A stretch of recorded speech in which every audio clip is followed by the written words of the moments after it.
Halo, selamat pagi anak-anak kelas 11. Berjumpa kembali dengan Miss Tian yang asoy geboy di pelajaran yang endol surendol kimia. Kali ini kita sampai di bab 4. Kita bicara mengenai laju reaksi. Nah, silahkan kalian lihat di sini ada gambar roti yang sudah membusuk ya. Nah, ini termasuk reaksi kimia atau fisika. Ayo dulu perbedaan antara perubahan kimia dan fisika ya. Ciri khas dari perubahan kimia itu terbentuk zat baru ya. Cirinya apa? Terbentuk zat baru itu kita bisa cek melalui apa? Ada perubahan warna, ada perubahan rasa, perubahan bau ya, terjadinya endapan ataupun gas. Nah, di sini dilihat di roti ini terbentuk zat baru karena apa? Warnanya berubah, tadinya putih mungkin ya, kemudian menjadi kehitaman seperti ini. Nah, ini termasuk reaksi kimia. Nah, reaksi-reaksi ini ada yang berlangsung lambat, sedang, dan cepat ya. Contoh, roti yang membusuk ini termasuk yang lama karena apa? Tidak terjadi dalam 1 jam atau 2 jam, tetapi biasanya dibiarkan beberapa hari di udara terbuka, maka makanan akan membusuk dan tidak layak untuk dikonsumsi. Nah, kali ini kita akan belajar faktor-faktor apa saja yang mempengaruhi laju suatu reaksi kimia. Yuk kita lihat. Ya, isi materi kita yaitu yang pertama adalah teori tumbukan, kemudian faktor-faktor yang mempengaruhi laju reaksi. Nah, kenapa suatu reaksi bisa berlangsung dengan cepat? Kenapa suatu reaksi berlangsung lambat? Misalnya petasan, begitu dibanting langsung duor ya. Tidak ada petasan ditungguin sampai 3 hari baru meledak ya. Atau kalau roti tadi kenapa tidak 1 jam langsung busuk ya. Nah, ini faktor-faktornya sebetulnya apa yang mempengaruhi laju reaksi ya. Kemudian kita juga akan belajar penggunaan katalis dalam industri. Dan yang terakhir kita akan belajar mengenai persamaan laju dan orde reaksi. Nah, di sini nanti ada perhitungannya.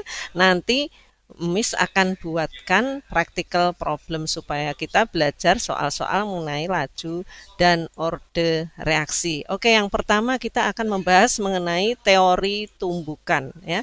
Suatu tumbukan akan menghasilkan reaksi jika pada saat tumbukan partikel-partikel yang bertumbukan pada posisi yang baik dan memiliki sejumlah energi tertentu. Dan ini juga dalam kehidupan ya, kalau kita bertumbukan akan menghasilkan reaksi, itu wajar. Jadi kalau misalnya kamu ketumbuk temennya, keinjek kakinya, pasti bereaksi. Nah, ini sama dengan atom-atom atau dengan unsur-unsur yang di sekeliling kita ya.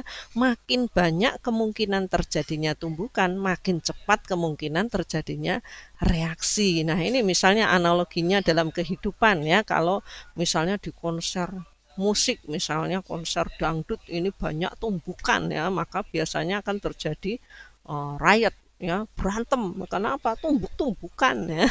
Nah, di sini makin baik posisi partikel, makin cepat kemungkinan terjadinya reaksi. Jadi posisi menentukan reaksi ya. Nah, itu. Kemudian makin rendah energi kinetik minimum yang diperlukan, makin cepat pula kemungkinan terjadinya reaksi ya. Nah, ini berhubungan seperti ini. Kalau kita hanya membutuhkan energi sedikit untuk bertumbukan, maka kemungkinan terjadi reaksinya cepat. Tetapi kalau kita membutuhkan energi kinetik yang banyak, jadi kita harus menyimpan energi banyak dulu baru bertumbukan. Nah, ini tentunya reaksinya menjadi lambat. Jelas ya untuk teori tumbukan. Yuk kita lanjut ke pengertian laju reaksi. Beberapa reaksi kimia ini berlangsung cepat. Contohnya reaksi pengendapan AgCl ya.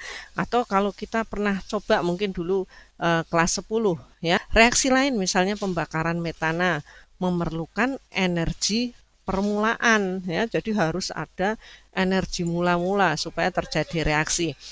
Nah, laju reaksi ini diukur berdasarkan perubahan konsentrasi zat reaksi tiap satuan waktu atau bertambahnya zat hasil tiap satu satuan waktu. Nah, ini nanti ada rumusnya dengan tanda kurung. Nah, kotak ini kita sudah hafal ya, kalau ada tanda kurung kotak berarti namanya konsentrasi molar. Nah, ini persamaannya ya. Laju berkurangnya konsentrasi zat reaksi itu min delta reaksi per delta T. Jadi kenapa min? Karena zat reaksinya berkurang tiap satuan waktu. Ya, nah ini juga bisa dihitung dengan laju bertambahnya konsentrasi zat hasil reaksi. Zat hasil reaksi itu kan di sebelah kanan tanda panah. Makin lama makin banyak, maka tandanya plus ya. Delta zat hasil dibagi delta T ya, maksudnya pertambahannya. Sementara kalau yang pereaksi ini kan sebelah kiri semakin berkurang ya, yang sebelah kanan semakin bertambah. Nah, untuk reaksi secara umum seperti ini ya, maka laju pengurangan konsentrasi reaksi dan pembentukan zat hasil ini sebagai berikut. Ya, jadi untuk yang di sebelah kiri ini semakin berkurang sehingga tandanya minus. Ya, ingat dibagi dengan koefisien sehingga penyetaraan reaksi harus sudah bisa ya. Kemudian yang di sebelah kanan ini semakin bertambah ya, maka tandanya positif. Nah, sekarang kita masuk ke faktor-faktor yang mempengaruhi laju reaksi. Apa saja? Kenapa satu reaksi bisa cepat atau bisa lambat ya? Yang pertama adalah konsentrasi ya. Konsentrasi tentunya dalam satuan molar ya. Makin besar konsentrasi zat-zat reaksi, makin cepat laju reaksinya. Kenapa? Karena makin banyak kemungkinan tumbukan. Nah, misalnya di sini ya, misalnya kamu naik bis, kemudian bisnya ini renggang ya. Nah, sekarang ini kan social distancing sehingga kemungkinan tumbukannya ini jarang. Tetapi kalau masa dahulu sebelum ada pandemi ya, satu bis ini penuh yang berdiri banyak, maka kalau lagi direm wah tumbuk-tumbukan semuanya sehingga cepat juga terjadi reaksi. Wah, mungkin ada yang marah ya. Nah, seperti ini.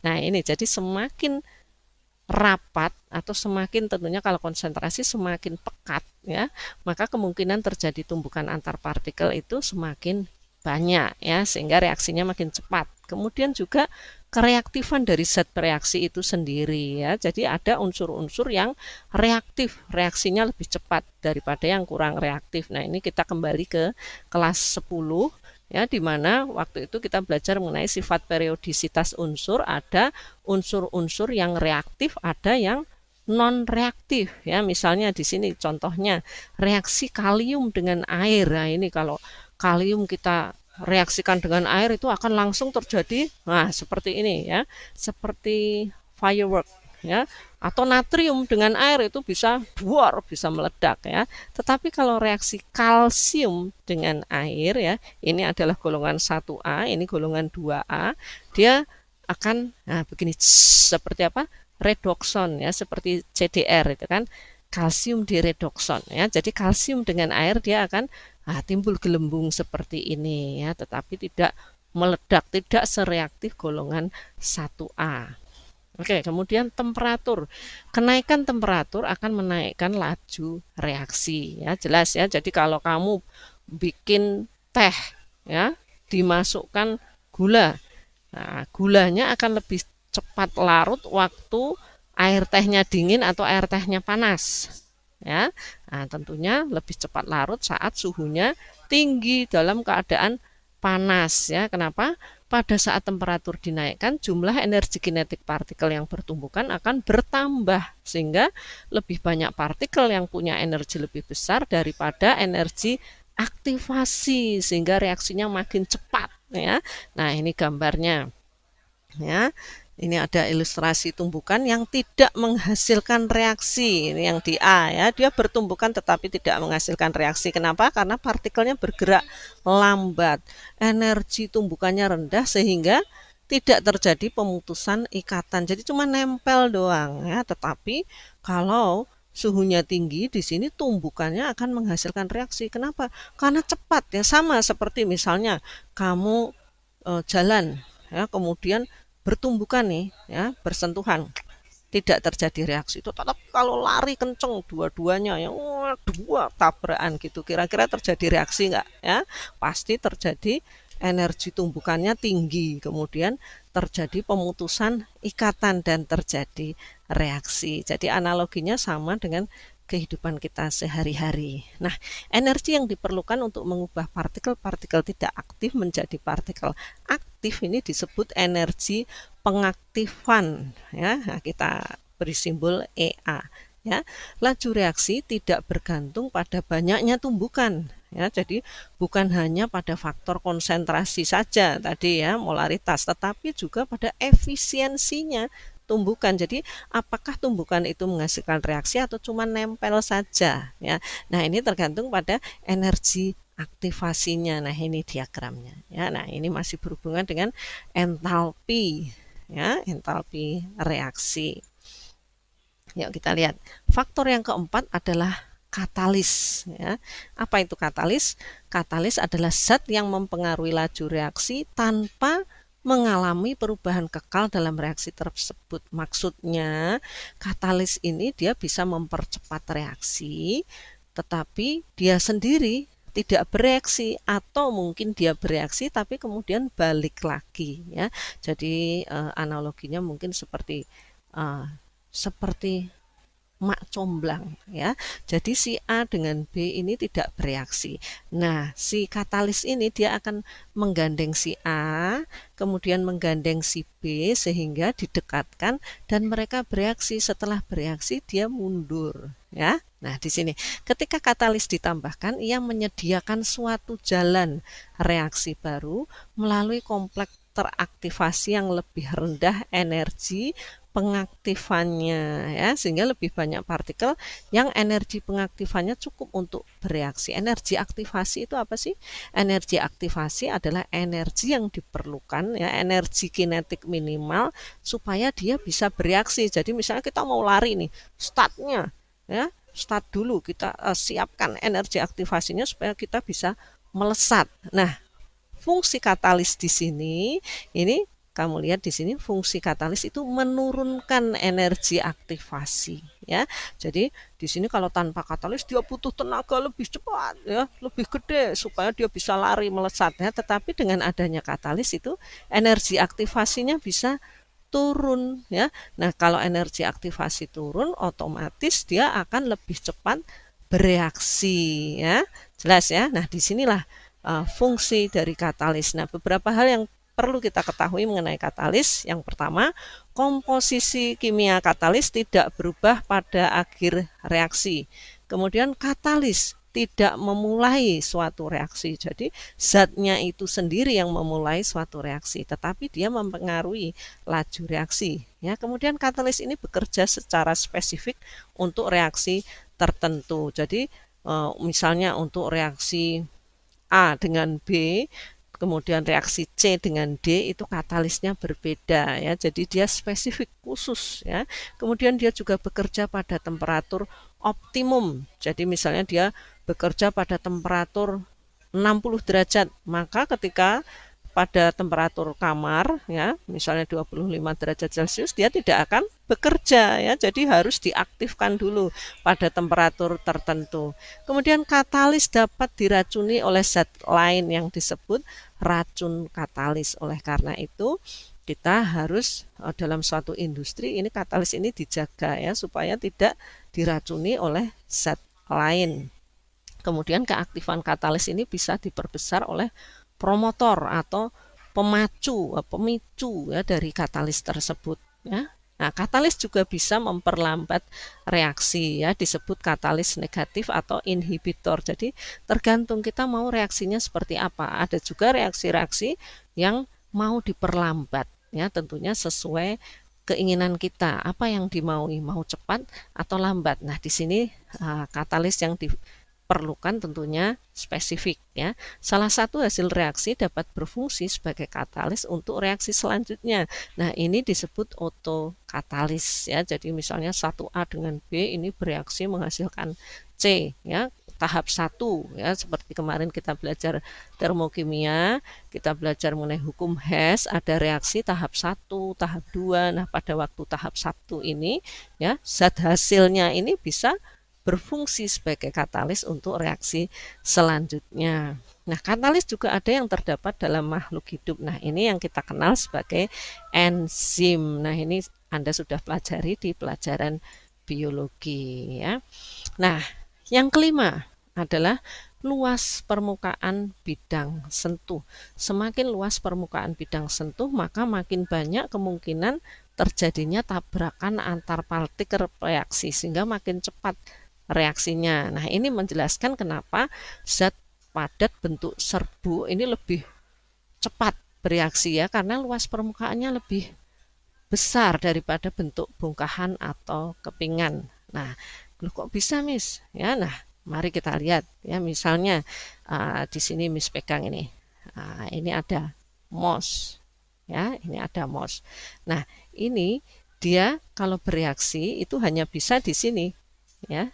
Nah, di atas, di kiri, di kanan ya. Nah, seperti ini. Tetapi dalamnya bisa bereaksi enggak?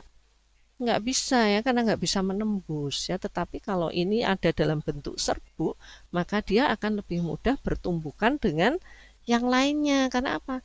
Dari sekelilingnya itu ya, kalau dalam bentuk serbuk, misalnya ini serbuk ya, semuanya bisa ketembus ya. Tetapi kalau bentuk bongkahan seperti ini, dalamnya tidak bisa bertumbukan ya, dia hanya bisa bertumbukan di atasnya. Dalamnya apa? Ya, kalau misalnya goreng telur itu dalamnya belum matang. Nah, itu penjelasannya kenapa kok luas permukaan bidang sentuh ini berpengaruh ya pada kecepatan reaksi. Nah, yuk kita lihat contoh-contoh penggunaan katalis dalam industri. Nah, misalnya seperti ini ya. Nah, ini adalah beberapa contoh-contoh penggunaan katalis dalam industri. Nah, nanti kita akan pelajari lebih jauh ini pada bab kimia unsur di kelas 12 ya. Nah, kemudian kita sampai pada persamaan laju dan orde reaksi ya. Secara umum untuk reaksi seperti ini, maka persamaan laju reaksi yang diberikan adalah sebagai berikut. Laju reaksi R sama dengan K A pangkat X, B pangkat Y, dengan X dan Y itu adalah orde reaksi terhadap A untuk X ya, kemudian Y orde reaksi terhadap B. X ditambah Y ini namanya orde reaksi total ya, dan K sendiri adalah suatu tetapan laju reaksi yang besarnya untuk masing-masing reaksi ini spesifik ya. Nah, satuannya sebagai berikut. Ya.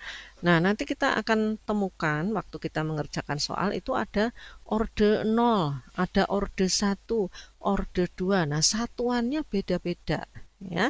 Nah, terus apa ini harus dihafalin, Miss? Nggak usah dihafalin, tetapi dipahami dan dihitung. Kita bisa menetapkan satuannya ketika kita menghitung ya soalnya. Nah, mungkin nanti supaya bisa paham, Miss akan berikan video practical problem ya untuk kita mempelajari soal-soal laju reaksi. Jadi orde laju reaksi ini hanya bisa ditentukan secara eksperimen dan tidak bisa diturunkan dari koefisien persamaan reaksi.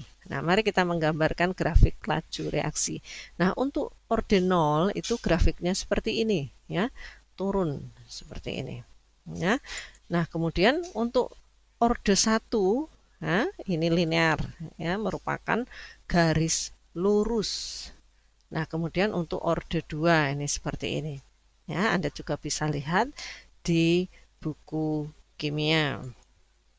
Oke ya. Jadi ini adalah penjelasan mengenai bab laju reaksi. Nanti Miss akan lengkapi ini dengan practical problem mengenai laju reaksi. Jangan lupa mengerjakan latihan-latihan yang Miss kirimkan supaya kalian mahir dan juga menguasai akan bab laju reaksi. Selamat belajar.